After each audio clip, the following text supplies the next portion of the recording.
अस्सलामुअलैकुम। उम्मीद है आप सभी खैरियत से होंगे। आप लोगों ने मेरे चैनल पे अब तक उर्दू पोइट्री से रिलेटेड बहुत सारे कंटेंट देखे, बहुत से लोगों ने इसको पसंद भी किया, मुझे बहुत अच्छा लगा और भर भर के कमेंट्स आए कि बहुत अच्छी पोइट्री है, बहुत अच्छी एडिटिंग है।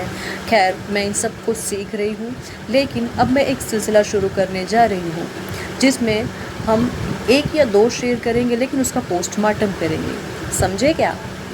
पोस्टमार्टम मतलब हम एक शेर को, एक शायर जब लिखता है तो उसके दिल पे क्या गुजरती है, वो किस किस इमोशंस को लेके लिखता है और इस एक शेर के कितने पहलू होते हैं, हम इस चीज़ को पूरी तरह से डिस्कस करेंगे क्योंकि ये मेरा फेवरेट टॉपिक है।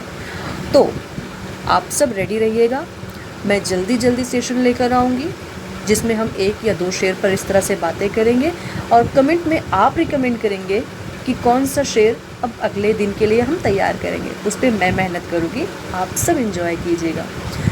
और दूसरी बात, ये हमारी लर्निंग एटीट्यूड में सबसे ज़्यादा फ़ायदेमंद चीज़ है क्योंकि एक शेर जो नहीं सुनता है, मैं उनकी बात कर रही हूँ कि शेर फालतू चीज़ें हैं, इस तरह की चीज़ें हैं, काल्पनिक घटना है, बोलते हैं, बहुत से लोग बोलते हैं, लेकिन आप ज़रा अपने दिमाग से सोच के बताइए, जब आप ख्वाब ही नहीं देखोगे, जब तक आपकी इमेजिनेशन पावर ही काम नहीं करेगी, तो क्या आप रियल इस्टेट या फिर रियल में उस चीज़ को सोच सकते हो?